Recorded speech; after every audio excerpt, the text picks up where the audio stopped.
In June this year, a father-son duo died in police custody. The case shook India. Their crime was allegedly no more than arguing with the local police, who asked them to shut their shop around curfew.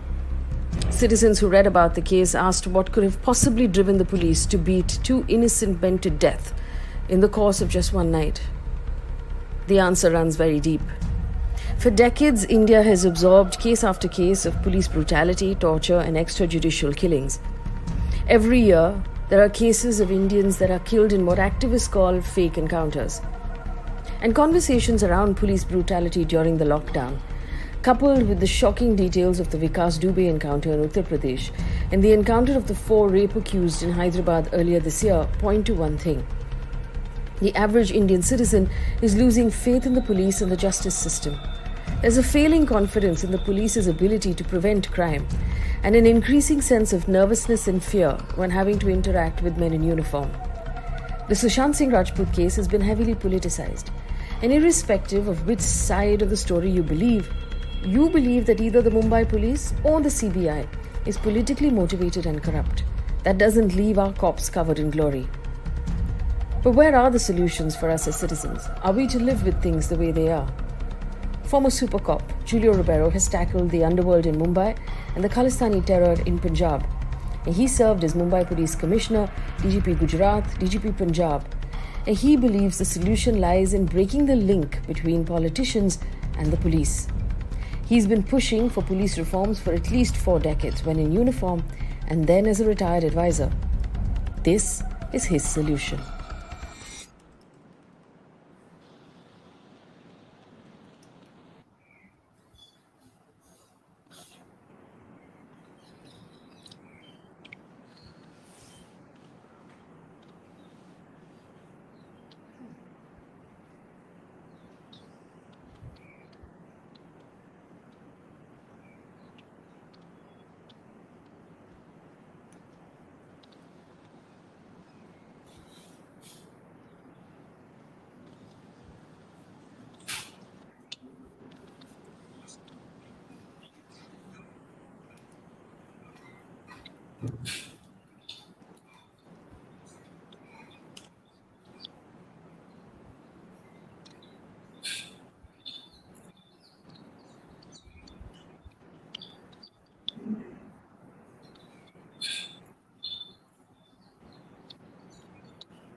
Not started.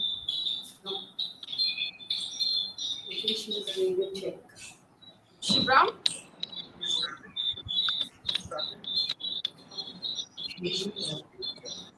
All right, we seem to be live on YouTube.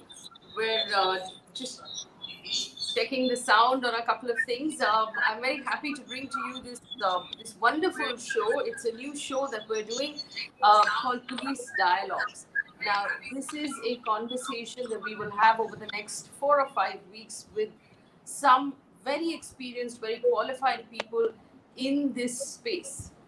The idea is to talk about the Indian police. Now, here's the challenge, right? If you look at the last 1 year, we've seen cases that have made us question everything. The first case was the case of the encounter that took place in Hyderabad, where the 4 rape accused were taken to the spot of the crime, and there was an encounter by the police at 3 or 4 in the morning. What happened then, the response that came from the public, it was obvious that the public seemed to have lost faith in the police's ability to actually do their job, or whether or not justice can be delivered. Post that, we saw what happened in Uttar Pradesh with Vikas Dubey. There were cases of police excess during the lockdown, including what happened in Thoothukudi, where a father-son duo were beaten to death by the police in lockup for not shutting their shop on time. It makes us all wonder what is going on and why we feel that there is a lack of accountability the suggestion of corruption between the police, links to gangsters and politicians, and now it brings us to the Sushant Singh Rajput case. Now, whichever side of that case you want to believe, you either believe that the Mumbai police or the CBI is politically motivated. That doesn't leave a lot on the table for the police. So instead of just sitting by and watch this happen, we've decided to partner with amazing people, the Indian Police Foundation and VLOG, to bring you a series of conversations on police reform to find out what the problems are, how the problems need to be solved, and what you and I can do as ordinary citizens to push for these problems to be solved. Because if the police is strong, then we can be safe. Even today, the idea of going to a police station and interacting with someone in uniform makes us nervous, and there's a sense of foreboding. Why is that? Why is there no faith in the policing system, and how do we restore that faith in the policing system? And there are many aspects to this conversation. One is the actual idea of police reform. Two is to improve the quality of life of people in uniform so that they're paid better, they have better health, they have better facilities. And finally, to break that link between the police and the politicians. What is it going to take? I'm really pleased to have with me Super Cop Julio Ribeiro join us this evening to have this, to open these conversations, the first of the police dialogues. And I couldn't ask for a better person to have this conversation with. Mr. Ribeiro retired from the police, but not before he dealt with the underworld in Mumbai, the Khalistani terror in Punjab. He's had 2 attempts on his life while he was serving. He served as Mumbai Police Commissioner, DGP Gujarat, DGP Punjab. He's a Padma awardee. And he's always believed that the solution is really in managing to de-link the police and politicians. He's talked about this now for no less than 4 decades, from the time he was in uniform and even after that while he was advising those who manage our police. He's been very kind to give us time this evening to have this conversation with us. So first of all, Mr. Ribeiro, thank you so much for agreeing to be the opening speaker on the Police Dialogues. Good evening. Thank you. Good evening. This is a subject on which I'm prepared to speak at any time. Thank you for calling me. It's a pleasure, a personal pleasure for me to speak with you. Out of curiosity, though, I do want to know, do you believe things are worse, in terms of the link between police and politicians or the influence of politics on police? Are things worse today than when you were in uniform? Most certainly, it's much worse. In my days, when I was, say, Commissioner of Police, and even before that, if we did not agree with what the Chief Minister or the Home Minister wanted us to do, or what he had decided, we would argue with him, and I would argue and put my cards on the table. And usually, I've never known a case when the minister won. It's not a question of winning or losing, or where he did not see reason. And the reason that I gave for saying that this is not the correct thing to do, and I'm not going to do it. And that is what used to happen those days. But, I have a lot of friends in Gujarat because I was the DG of that state for some time. I even started my career in the police in Gujarat in a small district called Bharuch, and as what they call Shikau, study. After getting out of police training school at Mount Abu, I was sent there for practical training. So 6 months I spent there, and I have a lot of friends in Gujarat. And in the police, of course, I knew most of them. And I think that things are not the same anymore. That is what I learned. So. When you say things are not the same anymore, is there a reason for you to believe things have gotten worse? The cases that I, for example, listed before we started, are these the reasons why you believe things have gotten worse? Or there's a more critical need for reform right now? No, basically, I think that this need for reforms even goes back to long time ago when the police commission was sitting, and it was headed by old ICS officer, very well respected, and it unanimously decided that the police is slowly becoming politicized because the power of transfers and appointments is with the party in power, and they do not often use that power with the public in mind. They do it with the party in mind or with their own interests. And that is a very dangerous thing. And that is why the commission recommended that there should be a different method of appointing the chief of police in each state and the commissioners of police in big cities, because then that DGP or the commissioner would not have to look behind his back to see what the politician wanted. He would have a clear mandate of 2 years, and he could not be removed from that place unless certain things happened. And he made it clear that he was not the person to occupy that post. But even that, there was a big procedure set down for removing him. So this never happened. No party, not even those who are not in power, wanted this to happen, because they all want to control the police. And in our country, this is now the in thing, that the politicians tell you what to do and what not to do. You have the law, and you are supposed to implement the law. You have a constitution, you are supposed to obey that constitution.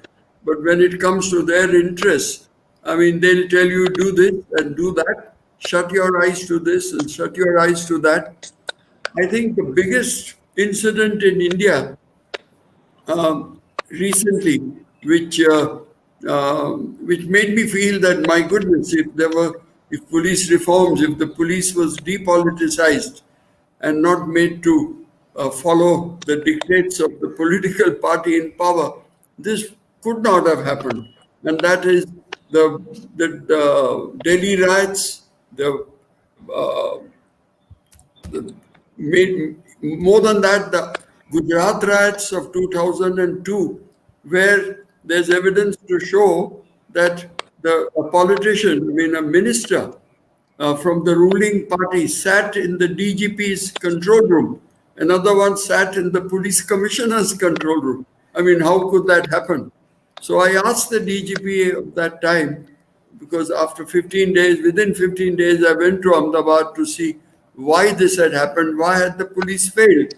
And they told me, sir, it's not like in your days where you could enforce the law. It's not like that anymore. I said, how could that be? I mean, you are supposed to, you've taken an oath. But he said, those days are gone. And the minister in each control room telling the police what to do and what not to do, I mean, it's ridiculous.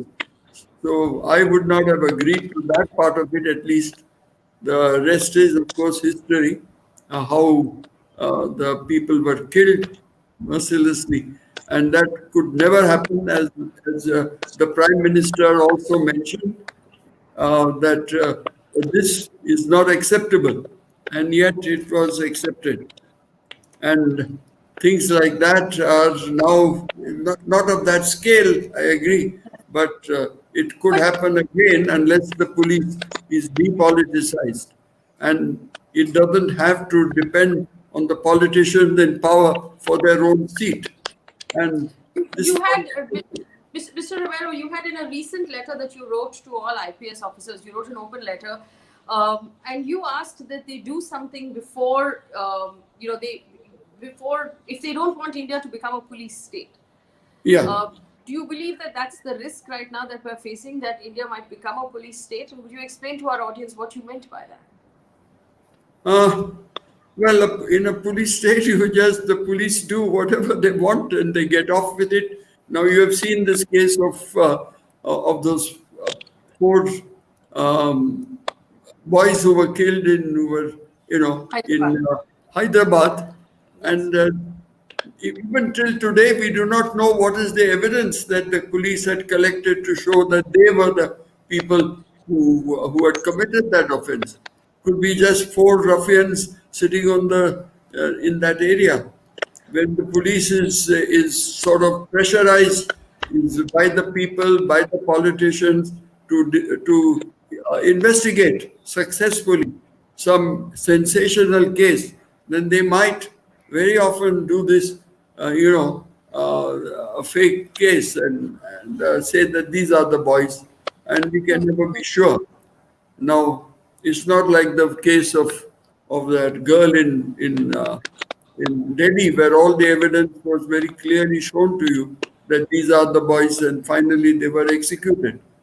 So, you see, this is extremely dangerous, and if we allow it, if the people allow it, then it's not going to end. They themselves will be sorry after some time. Mr. Rivero, actually, the case that I find very worrying at this point is the Sushant Singh Rajput case, and you yourself have written about it. The problem is that people believe that either the Mumbai police is being run by the state government, the Bihar police is being run by that state government, the CBI is being run by the central government. It's almost as if these organizations or these agencies have now become puppets in the hands of their respective politicians. Do you also see it that way? Well, not exactly like that, but I do see a lot of dangers in this case. First of all, there was a suicide that took place in Mumbai.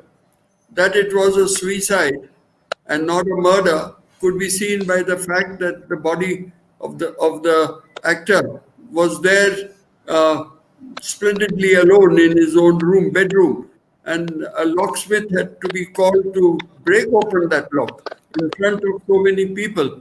And how can you? There was nobody else there who could have done that, and then locked the door from inside. So there was no doubt that it is a suicide. And I think even CBI and the Bihar police also have taken that into consideration and said that, look, this girl is responsible for the suicide.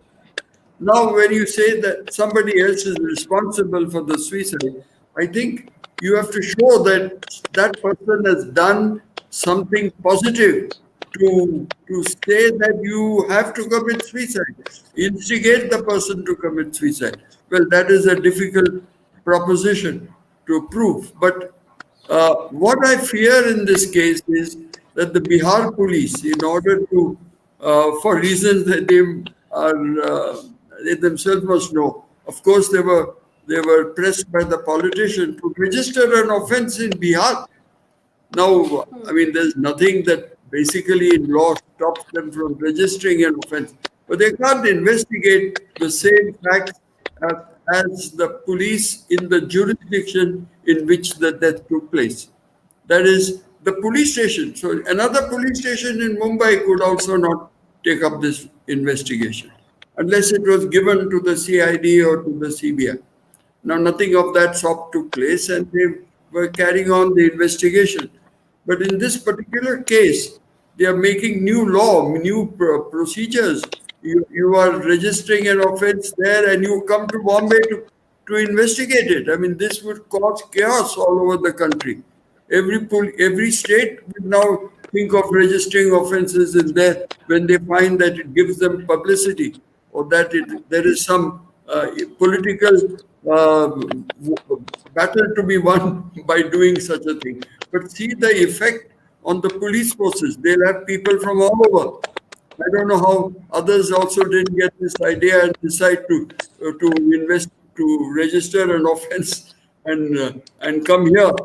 They get a good trip to Mumbai though it is in the lockdown period, and also they get a lot of publicity because everybody seems to be wanting to know why he committed suicide and who had harmed him and who had done this and that.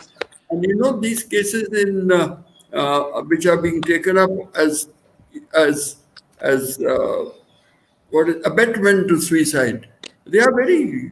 I think the Supreme Court should lay down the law on this, because very often people, young people who have these romances, and after that it goes awry, And then immediately, if one person commits suicide, then the other person is immediately arrested. In fact, a week ago, I read something like that. The names were not given because they were not important, but these are things that happen every day.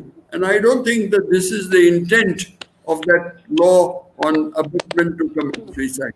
Otherwise, nobody will fall in love anymore, and then you would. I don't know what is going to happen if that happens. Yeah. Mr. Barrow, if we talk about, and you've repeatedly said that the silver bullet solution for police reform is to split the connection, or to remove the connection between politics and police. Is that purely in appointments and transfers and promotions? Would that be the right way to do it? You see, that is the myth, the their ticket to politicize the police, because they are in charge of promoting people, transferring people, and if there's a lot of demand from the police officers, also they are also to blame. The senior officers are also to blame. Even senior officers do such things now, which was never done earlier in my time. I've never seen this type of lobbying.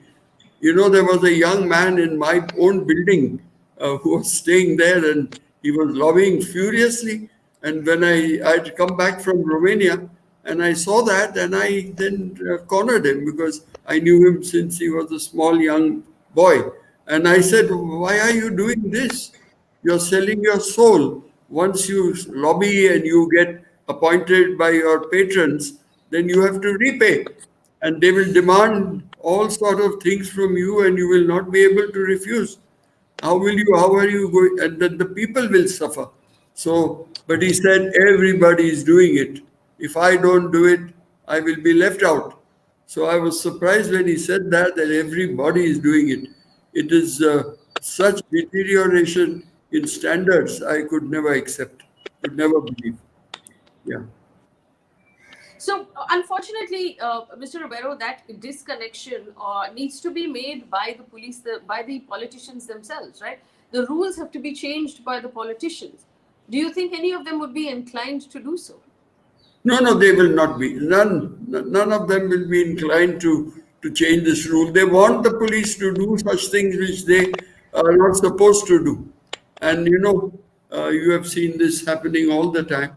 You see, the Delhi police today is getting such a bad name.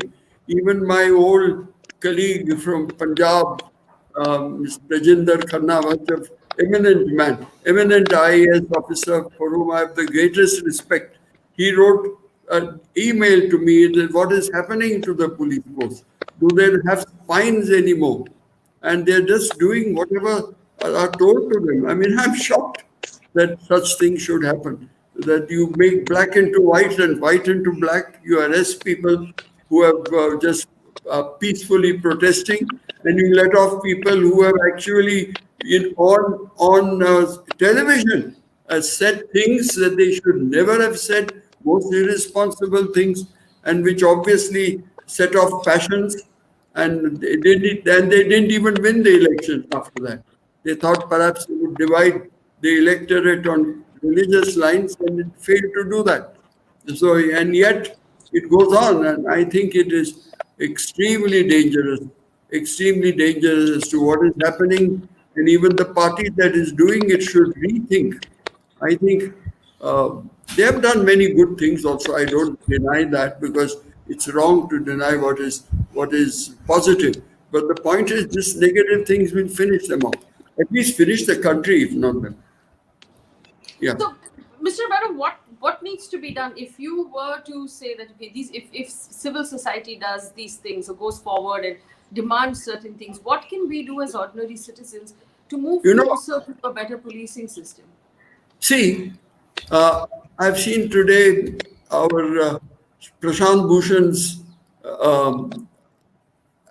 what do we call it, a campaign against the judiciary, and he has I would say won a battle.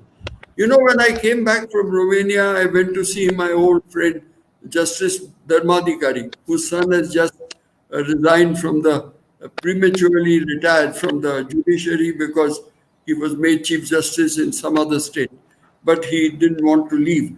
Now, justice, the old man Chandrasekhar Dharmadhikari was a good friend of mine. So when I returned, I went to see him, and he said, "Look, Ribeiro, things are going very bad. The judiciary is also becoming corrupt, just like your police officers, IPS officers." And he said, "Let us take up cudgels against them. I will, I will, uh, I will name the judges, and you name the police officers." So I said, "Sir, that is not very easy to do, because you will get into a big controversy." And he was a person who was, but I think I didn't have the same courage as him. So I said, "I'm not going to get involved in this." And that is what has happened. But now I think people must get involved. And when they choose commissioners of police, or when they choose the DGP, I think our voice has to be heard. You know, this method by which Prakash Singh judgment has come, by which there's a particular way in which these leaders are elected. I think that it is not going to work at all. I had great faith in that, but I have lost it totally. And I think it's now only the people who have to understand first what it means to have a politicized police, and why it is being politicized, how it is being politicized. When you explain it to them and they are convinced, probably they will join you in giving your unalloyed opinion about officers, because everybody knows who are the officers who misbehave, who are doing things for themselves and not for the people. You know, when you join Indian police service, you're joining a service, meaning you are a servant, you have to serve the people. But they forget all that, and they behave like masters. And this is the bane of service today. IAS, Indian Administrative Service. Service means you serve. And if a person doesn't want to serve, he should not join these services. I agree that you are not paid like the corporate honchos, but then you should have tried for that. Why did you come here? This is the. And so I have no sympathy for people like that, and we want the public should demand that the persons who join and who rise to the top should have values commensurate with the responsibilities that they are taking up.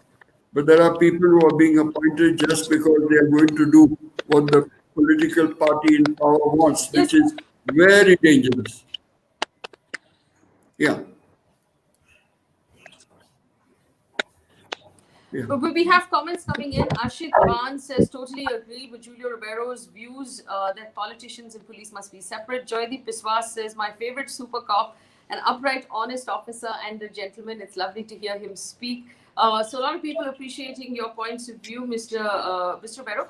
If you looked at the Uttar Pradesh police and stories that are coming out of Uttar Pradesh, the one that hit the headlines the most was the case of Vikas Dubey, the gangster, who was instrumental in the gunning down of many police officers, and then was in an encounter himself, was killed in an encounter where the police's story seemed really suspect. Now, I just want to ask you about this because you said we have to explain to our audience why a politicized police is dangerous. A lot of people turned around again and said that he's a gangster. Why are you defending him? It's right that he should die, including some members of his family. Why is it dangerous when the police becomes trigger happy in that fashion? You know, first of all, they should ask, how is it that he became such a big gangster in the first place without the help of the police? Because the police gives him help because of corruption. And the politicians give it not only because he provides money, but also provides muscle. He has all these musclemen who could help them during election. So why are these two, the police and the politicians, helped him to come to that position? That is the first question they should have asked. Because the very fact that he had the guts to gun down 8 or 9 policemen, I mean, shows that things had gone totally out of control. There was no control at all. Because when I joined the force, one thing I found that nobody would touch a policeman. In uniform, nobody would touch a policeman in uniform. And if that did happen, there would be severe repercussion. So I don't think that people would ever dare to do that. And how did that very strong CM of who had gunned down, so who had decided to use this shortcut to settle the criminal problem in UP? I mean, how did this man escape his net? I don't know. That is something that needs to be studied. But once it happened, then he had no alternative because he would have lost a lot of ground if he had allowed that not to reply that they gave. It was just expected, and I knew at once that that was the end of the matter. And I'm sure that even Vikas Dubey must have known that, but yet uh, it happened. And I think that uh, the usual story, and nobody believes that story. So they have lost both ways. In allowing the man to come up, probably he was helping in the elections. This is what I suspect, because that is the normal reason why these big gangsters are allowed. Mr. Ribeiro, I want to understand what your review is right now of the CBI as well. And I want to remind our viewers that the problem with the CBI has been pointed out by the Supreme Court under the previous UPA, Congress-led UPA government as well, where the Supreme Court called the CBI a caged parrot that was doing whatever the government asked it to do. Again, do you believe that that situation has gotten worse? Is there reason for us to worry about our central agencies as well?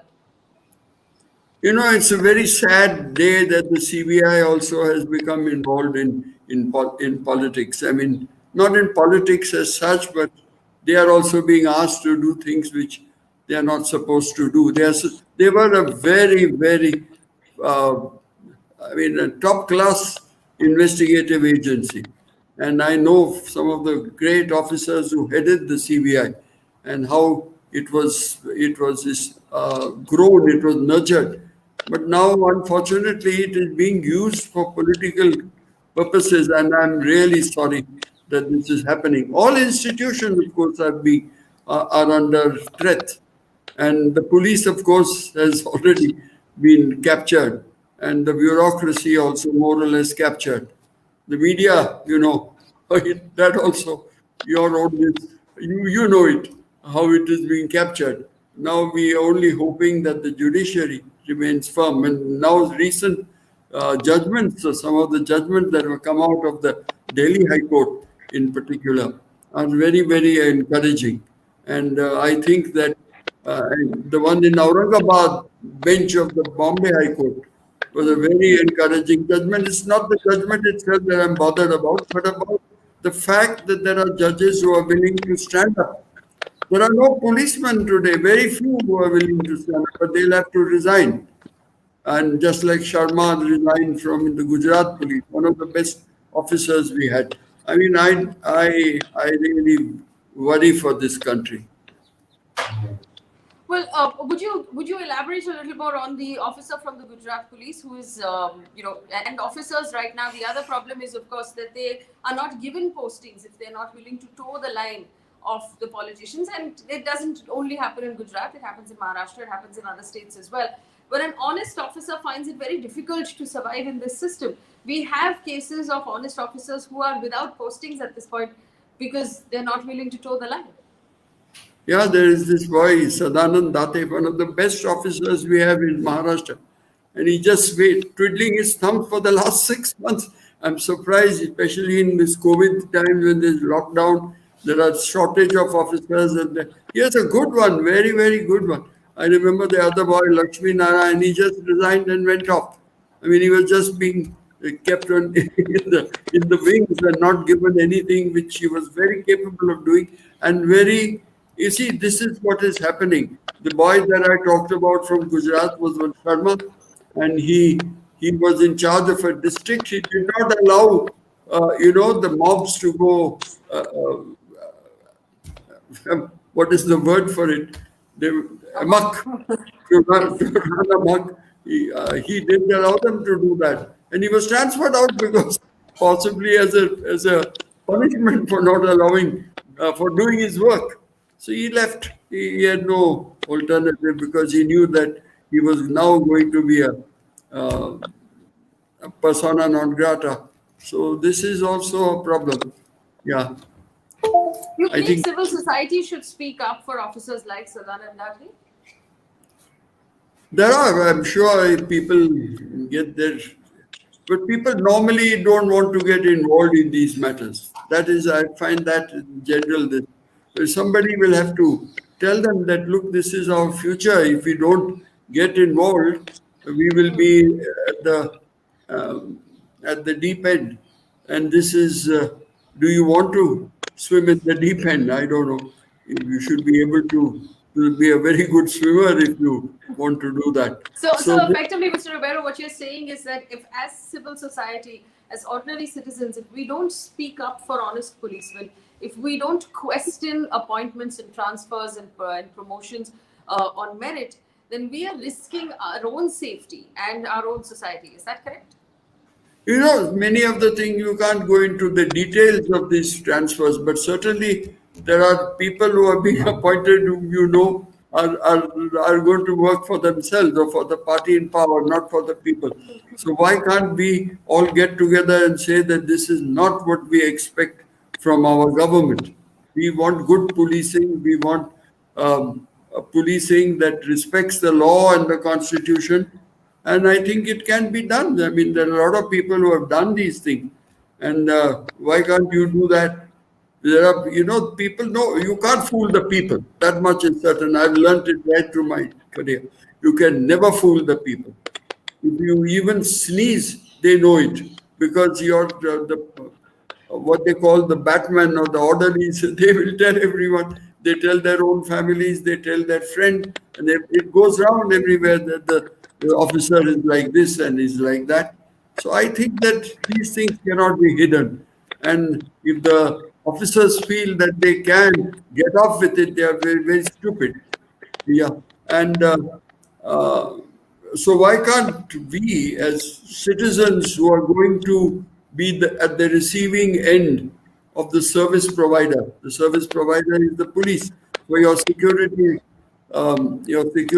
of life and property is most important.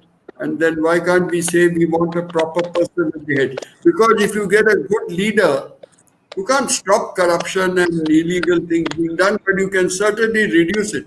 They are frightened of you at least. They know So, that you. Yeah. Mr. Rivera, when you were police commissioner in Mumbai, you had in What? fact I can't hear. said that all decided by an opinionated. So you do believe that the police administration can block out the politicians?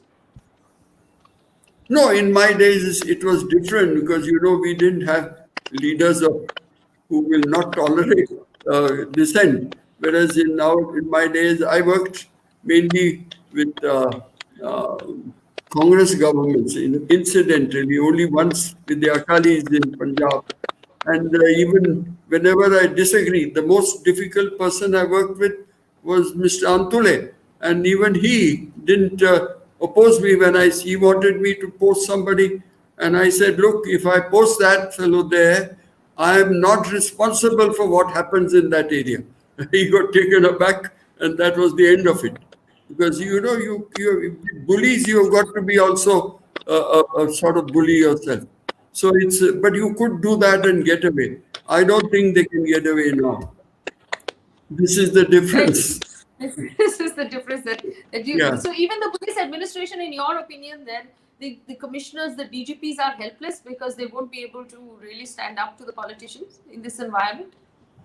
You see, yes, I mean, you know, let me tell you my own experience of Gujarat after that 2002 riots. I went and spoke to the officers, the senior ones. They had worked under me. So I knew them all, and I said, "Why did you not do this and do that and do that?" They said, "Sir, those were your days. We can't do these things." Then I said, "My goodness, and what is the police useful for? If you can't do this, I mean, this is what is your job and your conscience. but they were not persons who were involved in doing it. I can tell you that. They're far from it. They didn't have, but yet they did nothing to oppose what was being done. I'm sorry So to say. we have a couple of questions that are coming in for you. Dipanshu Bhaskar says the number of people who are sitting in Parliament, if they were to make the police stronger, they would probably go behind bars themselves. So where is the where's the option for them to make the law stronger? I think he's referring to the fact that we do have a lot of people, a large number of people accused of serious crimes in Parliament at this time. Tausif Basir says, do you think international pressure and highlighting wrongful arrests will help, because social media campaigns in India don't help? Where should the help really come from? Because there have been wrongful arrests. For example, Dr. Kafil Khan has been cleared of all charges under the NSA today by the Allahabad High Court. That has also said that, prima facie, his speech had absolutely nothing offensive in it. So, but he was in jail for 8 months, Mr. Rivera. Where is the solution for those sort of problems? I think that we should at least insist that people are kept in jail illegally like this, or just to teach a community a lesson or two. I mean, I think that we should insist that proper. What is the word? This should be done. Huh? What is the word? Proper accountability. Compensation should be done. And that one compensation is not only money compensation, that is different. That nobody, with self-respect would bother about that part. But I think the people who have got involved should be punished. And I think if some police officers are punished for doing the wrong thing, even though they were forced to do it, I think that they might think twice. They might give up their jobs. That would be better than doing something which is against their conscience. We used to have, or we still have, a police complaints authority. Do you believe that that complaints authority is doing enough? There is supposed to be a retired judge and a current serving police officer, IPS, on that complaints authority to hear ordinary citizens' grievances against the police. Is that actually a system that's working? I'll tell you my own experience of the police complaints authority in Mumbai, in Maharashtra. They appoint whoever they think they owe some favor to, and they appointed a judge of the High Court, which, according to that rules, this be judge of the High Court. He never came for any case to any hearing. I don't know in the beginning, but the 3 months that my interns, we run an internship program in our NGO, the Public Concern for Governance Trust, PCGT, and we have these interns. So we sent 3 batches of interns to watch the proceedings in this three successive batches, and they said that they never saw the judge even once, and only the IPS officer who was appointed on that, he ran the whole show himself. There was a third member who just kept his head down, never raised it. They didn't even see his face properly. And so this was the position. And there was, the actual mandate of this police complaints authority to take up really important cases of police deaths in custody, for instance. Nothing of that sort was ever done. It was only small cases which could have been handled by the DGP, or you also make the chief of police or the people who normally are supposed to maintain discipline, you make them redundant. What is the point of making them redundant? And if you think that they are not doing their job properly, then make them do it properly. And if they don't do it properly, show them the door. Because even according to the police reforms committee's recommendation, the reform that they recommended, they said you can get rid of a person who's ineffective or corrupt, but they laid down a certain procedure which had to be adopted, and I'm sure that procedure would have worked. But making a police complaints authority, spending so much of government money and not showing even one case. This complaints authority here in Maharashtra was supposed to give a report every year to the assembly. Never did they give a report. They had nothing to report. They just took their salaries and I don't know what else. So it's a very, very sad way that we are running our administration. Yeah. Mr. Roberto, there's also the question of police vacancies. The fact that, in spite of that we have lakhs and lakhs of young people show up for the entrances, that we still have vacancies within the police forces across the country. Those vacancies are not filled. And as a result, those who are working are under tremendous pressure because they work 12, 15-hour shifts and they have really bad health conditions. Why is it that our governments don't fill all vacancies within the police? I think, in normal times, they feel that they can get off with that because they probably save some of the money that has been sanctioned. But see, during this lockdown period, these policemen were on the road for I think some of them were there for 24 hours. Then, of course, they gave them another 24 or 12 hours or something off. They were overworked, there is no doubt. Plus, they never saw their families. They never had a proper meal. I mean, this is the way you work a police force. I think it is bound to I don't know what will happen. I don't know. I should say what will happen. I just hope for the best. You can say that. So they have kept those vacancies, and even the men on duty. You give them all sorts of funny duties, like this man is under threat. He wants protection. No, they should make their own arrangements for protection. They can get private protection. Only the government ministers, etc. If it is required, but usually it is according to the post they hold. A man becomes home minister, he gets a couple of more vehicles and things like that. I mean, it's so ridiculous, and the whole system of security is all warped. They just do it for status, and the policemen like to go to somebody who is got influence to give them the next posting. That is how it is working here. So I think a lot of policemen are just wasted on jobs that they shouldn't. And those are the younger people, because they are the ones who want the postings, etc. So we have to look into this. And there were two webinars recently on this subject. I participated in both, and I'm going to write about them. Mr. Roberto, do you also believe that at the end of the day, there has to be clarity in how these police officers are appointed? I mean, in the sense that when the postings are done, when the transfers are done, should there be some clarity to citizens saying these are the merits, these are the reasons, or is that at the discretion of those in administration?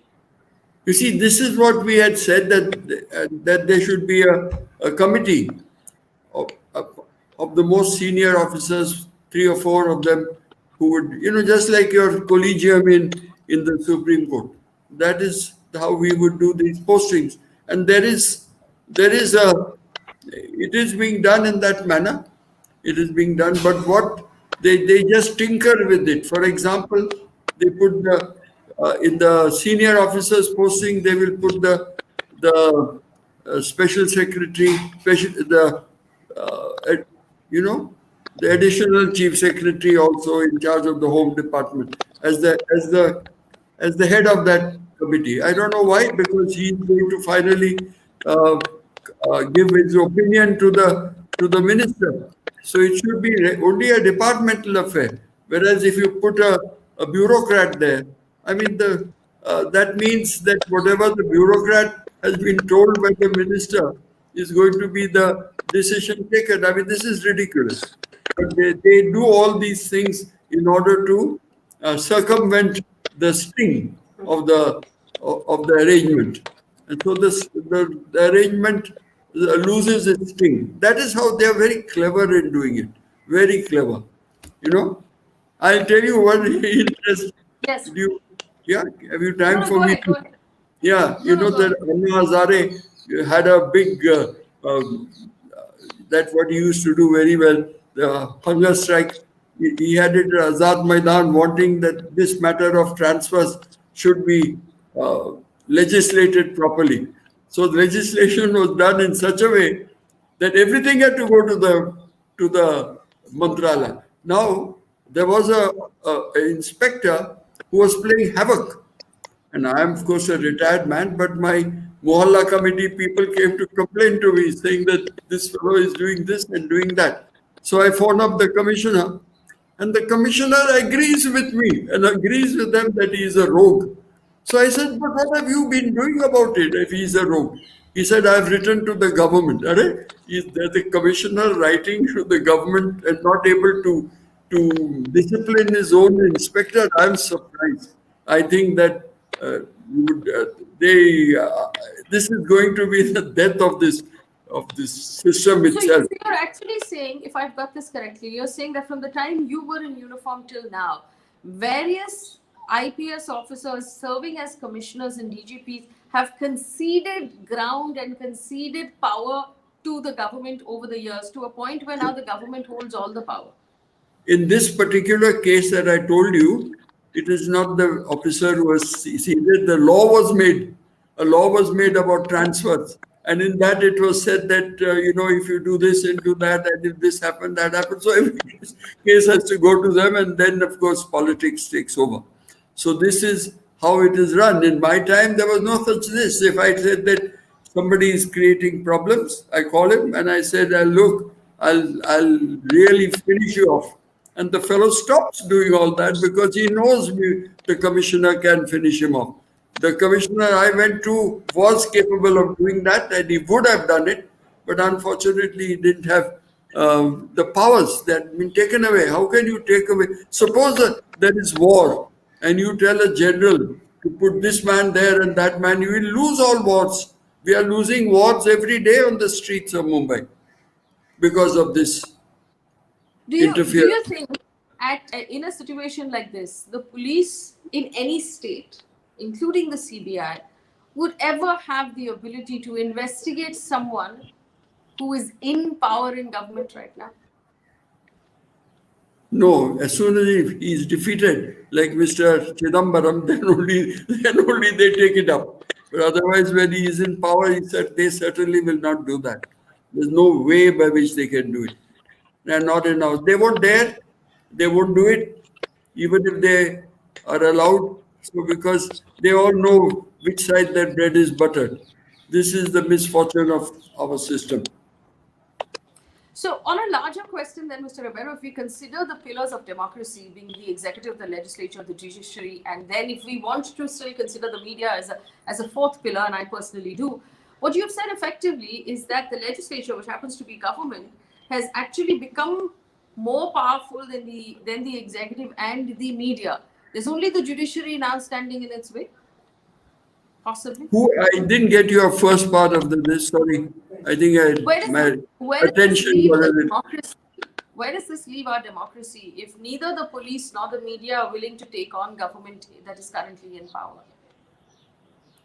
I don't see why they should not be willing, because, of course, I know the police, if they're bullied in this manner, like it is being bullied at present, well, they might feel that it is wiser to get out of it or to remain neutral and get our postings. Some people want the posting because they don't want their children's education to suffer. They don't want to move out for different reasons. Some do it because they find that there is more money in this. That also is there. This is that unfortunate thing that is happening today. It was not there in our times, I can tell you that. Nobody ever thought about such things. But today it's unfortunately, you ask people, they will tell you. People understand, people know. They'll tell you about different officers. And the people who know everything about them are those who work under them. The subordinate staff knows everything about them. You can't hide it from them. Impossible. Yeah. Do you believe that there was also one suggestion that there be investigations into police conduct, police excess, custodial deaths, and extrajudicial killings? Is there enough investigation happening into the conduct of the police? See, if in these fake encounters, for instance, I think there is a lot of support from the public, general public, particularly the haves. They support this. They want them to eliminate the criminals by shortcuts because the cases in court take ages to resolve. And as regards punishments for say, uh,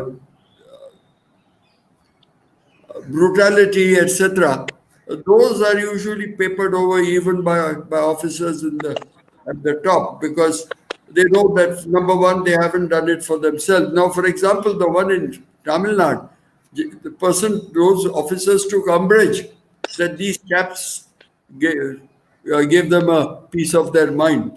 How dare they do that to the police? I'm surprised. There is no evidence to gather or no, and the magistrate gave them the remand. How a remand for what? For not closing that shop? I mean, that is ridiculous. And that should be start. If the inquiry should start there, but certainly when it comes to the becomes a public case like this one, the one in Tamil Nadu, I think they won't get off. They won't get off because then the public should make a noise. They should say where they stand on a thing like that. And this was so blatant that they. But if it is to recover money or to recover stolen assets or things like that, then the public sometimes. I even had a correspondence with Amnesty International when I was in service, and they said that there is too much public support for these illegal methods. And unless that reduces, like it happened in other countries, don't think that it didn't happen in the advanced countries, but that was 100 years ago. We are still 100 years behind.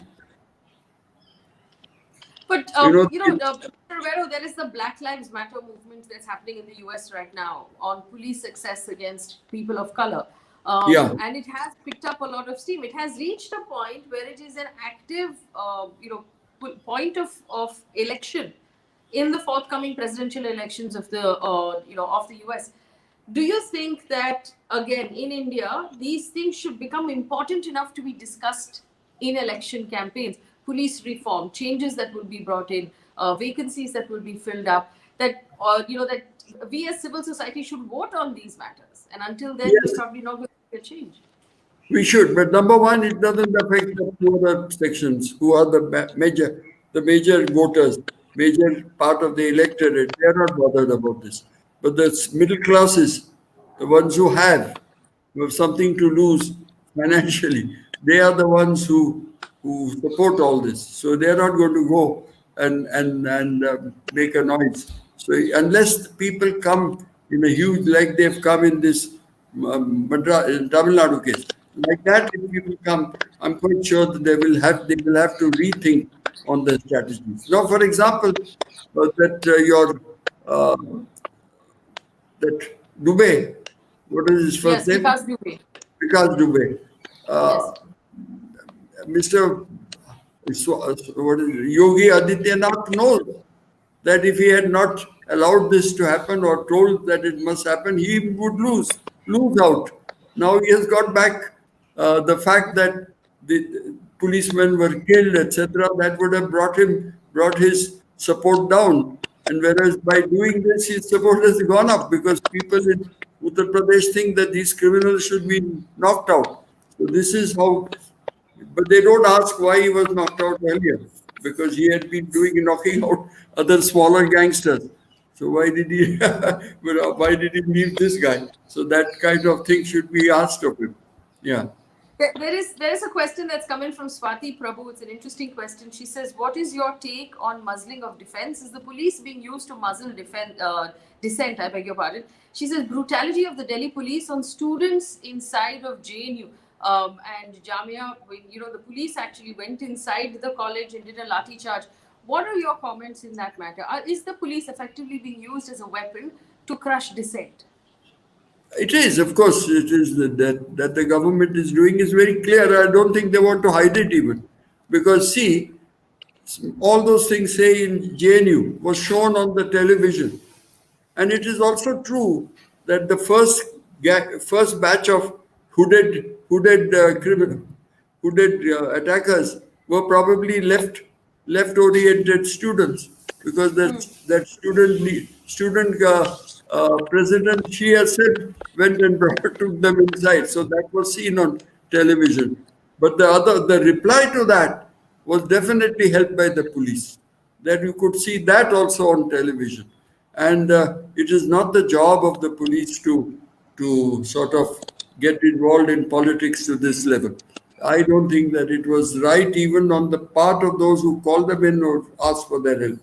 These are very dangerous things. You have to take action immediately against those who came in, and they were probably, I have no doubt, they were left-wing students who were brought in by the president of the society. But that was the other one that came in later. Those went amok. I mean, you could see what they were up to.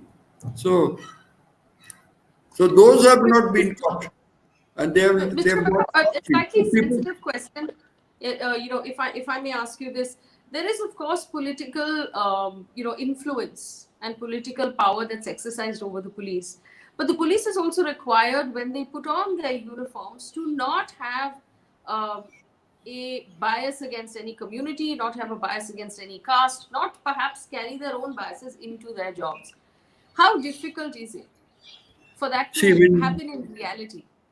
In my experience, I know that if the man at the top gives orders, they are carried out. See, there were communal riots in 1984 in Mumbai when I was the commissioner. And then we sat with the chief minister and said that the only way, because they were demanding the army. I said, what is the army going to do? Finally, we had to give in and call in the army, but I think it was not necessary. What was necessary was to see who are behind this on both sides and put them by. And here the Shiv Sena's, these goons, what they call the Shaka Pramukhs. They are the kapos. And I said, don't touch the man at the top. Don't touch his 10 or 12 immediate lieutenants, but get all of these kapos, the cutting edge, and put them in. So they agreed. So I called my men and I said, I don't want anyone to escape. If you escape, then the person from whose jurisdiction there was a nil report, I'm going to see that he is suitably disciplined. So it's nothing. They brought all the people in except one who had, I don't know how he got scent of it, or perhaps he was out with his girlfriend or something. Anyway, he was not caught, but the rest, all 50 were caught. There were 51 of them. And the thing immediately, next day, there was total silence and not a single case was reported. On the Muslim side, it is always the preparation for defense. They are always preparing, they get prepared for defense. And the persons who are helping them are the gangsters, the big gangsters, Karim Lala and those Syed, that man from the docks. Now I'm getting old, forget names, though these were common names in those days. Yeah. So I said they were all locked up and the matter ended. And then, incidentally, very funny, the chief minister got pressures from both sides, from Bal Thackeray on one side and from the Congress leaders from UP, mind you, coming all the way flying on behalf of those gangsters, of the Muslim gangsters. And he had such a big problem. Every day he used to phone me to let them off. And every day I would say, not now, sir, not now, sir. And then fortunately we had Ram Pradhan, who recently died. He was the chief secretary here. And then he's the one who backed me up. So we managed to stop that release for about 12 days, which was a huge amount of time considering the pressures put on Vasant Dada Patil. Yeah. I have a question from you from Vrishali, which she wants your opinion on the matter of IPS officer Sanjeev Bhatt from Gujarat, who is in jail right now for a custodial death. She wants to You know know, if you there. are familiar with that. Yes.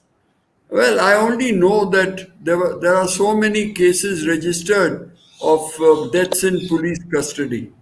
This was one such case. It was registered years ago when he was a young officer, had just joined from police training school at where was it, Hyderabad or Hyderabad, and he had come to the state. And at that time, he must have been very enthusiastic, and I don't know. But still, they pulled out that case, and there are so many others. There are many other cases like that. But if you are not on their side, you have had it. So this is what has happened. This didn't happen in the old days, and I didn't know of any such case where they took recourse to revenge in this manner, pull out an old case and get him convicted. So this is unfortunate, but I wouldn't know about the details of that case, and I also admit that I didn't take much interest because the feedback about Mr. Butt uh, was not too acceptable to me. Yeah, Okay. yeah. Uh, there is also another question of if you believe that in city police systems at least, bandobast and investigation should be separated into two separate teams, and it's not the same team of 100%. people. Okay. 100%. This could easily be accepted by the government, and I think it has, but it doesn't put you don't put it in practice because when you have investigation, most other advanced countries you have regular differentiation. For example, in UK, the person is not known as a police constable but detective constable, detective sergeant, detective inspector. That is how they are known. They are called. And whereas here, they are transferred from this branch to that branch. And I think that there are some people who have got a flair for investigation. I knew IPS officers who had that flair. One officer, one batch junior to me, Ramakant Kulkarni, was a great investigator. So was Rakesh Maria. They are fond of investigation. So you should keep them only for investigation. And down below, right up to constables, you have got people who have a flair for investigation, fair for getting informers. So these are a separate branch altogether, and we should ensure that the investigations are done fairly, justly, correctly, no interference, no pressures to be employed because of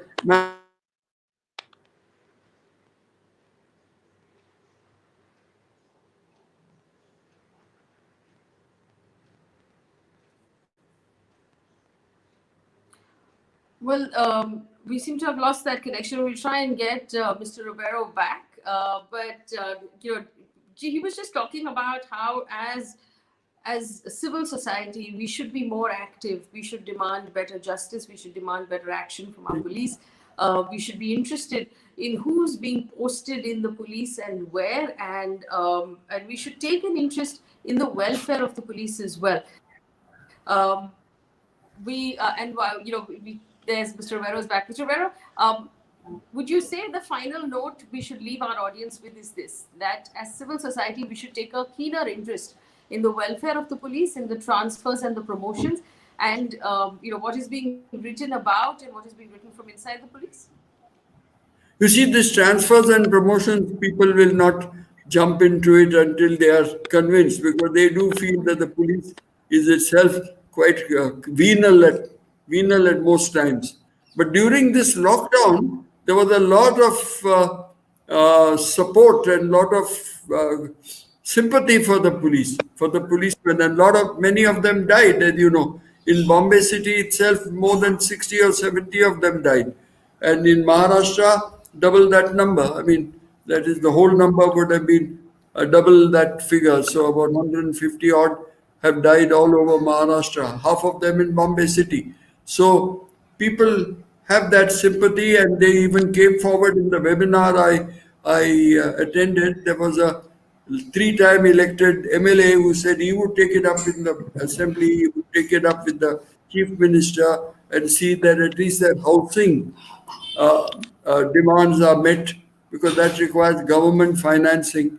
And about their health, there has to be dedicated health facility, which can also be easy. People are willing. I mean, the people of Mumbai would be very willing when at times like this, when there is this pandemic, and they see the police has been so hard worked and they have suffered. Like people going to war, when soldiers go to war, they die. I mean, here also they have gone to war against the pandemic and they have died. There's no other department of government that could have been sent to do this work. It is the police alone, and they would normally fall by the wayside. And so this is what has happened. So their main problem of welfare is their accommodation. It is despicable at the moment. If you come and see their staying quarters, they are made in British times or pre-British times, and we have all this Yes. muck in which they live. Most people don't have quarters, so they live in the slums. So that is another problem. So we have to tackle that. That can be done only by the government. The government usually has limited funds and they distribute it in their own way. So this Right. is. Yes. But Mr. Vero, thank you so much for speaking with me this evening and being part of Police Dialogues, our first conversation.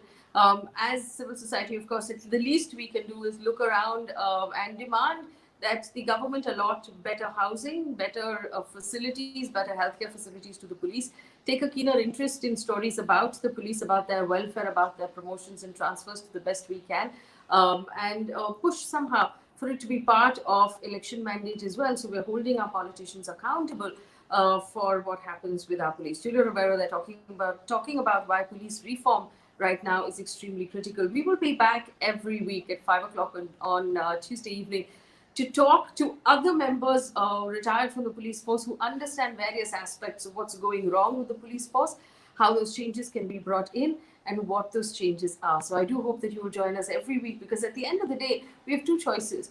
We can sit back and complain that things aren't going our way, or we can do something about it. These conversations are about finding out what it is exactly that you and I can do. Thank you for watching Police Dialogues. Thank you.